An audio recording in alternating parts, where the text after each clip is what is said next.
How nice is it to hand the ball to a guy like Bobby in the network tonight just to watch something? Yeah, I mean, like we talked about pregame, big time pitchers step up when they got the pins light, and it's exactly what Tanner did tonight. Uh, Gave us 6 solid innings, allowed us to not have to stretch the pen even thinner. So good rebound game for us from last night. But Tanner, I mean, the punch outs were efficient tonight. You know, you looked at the punch outs in Cincinnati. They were there, but they weren't quite as efficient as tonight. He had the one inning where they made him work but got out of it. So that's a good lineup over there, and he navigated it really well. As you watch him, sure. What stands out to you about him? You mentioned Cincinnati.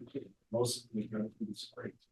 What do you look at as a manager saying to be sure you can start to say? I just think the way he's using his pitches efficiently, early in the year, the mid count is where he would kind of not toy around, but he'd try to be perfect. As soon as he'd get ahead, he'd try to be perfect in the mid count. And then before you know, it's 3-2, a couple foul balls, and it's a 7-pitch at bat. I feel like now it's 3-4 pitches and they're out of there. And so that's how you go deep into games. And I think he's learning that more and more and attacking the zone. But he had every pitch tonight too. And Bo called a magnificent game for him. Juan's a 2-run home. We thought you guys on television. High five Juan, but you went out of your way to kind of go to Bo. Acting with that. Just what did that bat mean? Bo, I mean, it's no secret. Bo's been struggling offensively, and we've seen him in those at bats where they start to get longer, expand, or put a ball in play weakly. He fouled off some really tough pitches. I mean, Brian was really good and got himself a pitch he could handle. He didn't try and do too much. He stayed smooth. Worked the adjustments he's been working on with Val Espo, Dan Tubbs, the hitting group. We saw him tonight really on display. So for him to keep that inning going and get, the turnover, we talk about the 9 spot all the time and how important hitting 9th is to get on base for those guys. And for him to extend that inning and give Kwani a chance and let Kwani do what he does, that I just really wanted to make that emphasis to Bo that his at bat set up that 2-run homer. Watching you guys go on first to third, seeing Posey with the hard 90, you always talk about every go around. And then Dale's just the home runs. It's almost like the payoff when you play hard, good things come out. Yeah, I mean that's what the type of baseball we have to play. I know we hit 3 homers tonight, but we don't get that very often. We have to put pressure on the other team, and we did that tonight to make things happen. And I think watching Hosey beat out an infield ground ball and Hemi not break stride coming or knowing, hey, that ground ball's to the second baseman's right. If he's safe, I'm scoring. That was the thought off the bat, not, oh man, it's a ground ball, inning over. You see a lot of players do that. But our guys run hard, they keep going, and that was a really impressive play on all ends.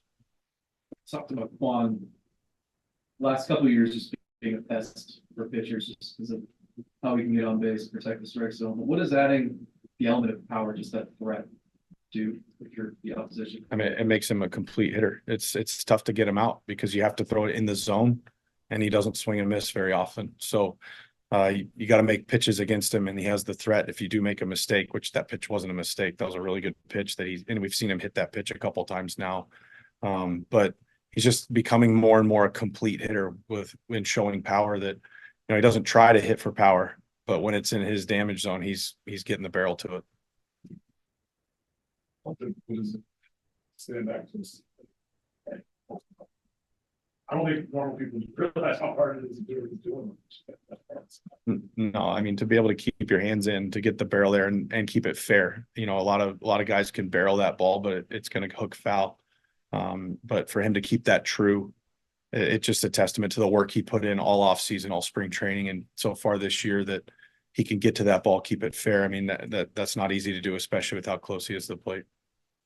How about just offensively, the approach tonight against a guy who's had a lot of success in somewhat limited innings this year, but the idea that like even the foul balls early in the game were ripped, and it constantly felt like you were that close to put hard balls in play. Yeah, I mean, I think we came in with a really good game plan. Our hitting group works really hard to come up with a good game plan, and credit to those guys and to our players to buy in. And, Wu came out, that first inning was spraying a little bit, which is uncharacteristic of him, but we were able to lay off those and foul off the borderline ones and then get the ball over the plate in order to do it. So just a credit to our guys. I mean, that's a really good pitcher, like you said, and made him work in the first, got his pitch count up. And we were fortunate enough to barrel some balls tonight. Ask Bo about this too, as it related to Tanner. 12 strikeouts, everybody's gonna remember that, but he had 20 swings and misses at 93 pitches on the game. When you've got a guy that's in that kind of a rhythm, as a former catcher, how rare is that? It's extremely rare, but it's a fun night to catch. When you have an elite pitcher with all of his pitches working, it kind of feels like you're playing video games. I mean, now we actually press buttons, and so we always make that joke, but it's so much fun to call a game for someone like that that's executing over and over. And the job that Bo has done behind the plate overall, the game planning, the work that he's putting in with the pitching group to come up with these game plans has been phenomenal.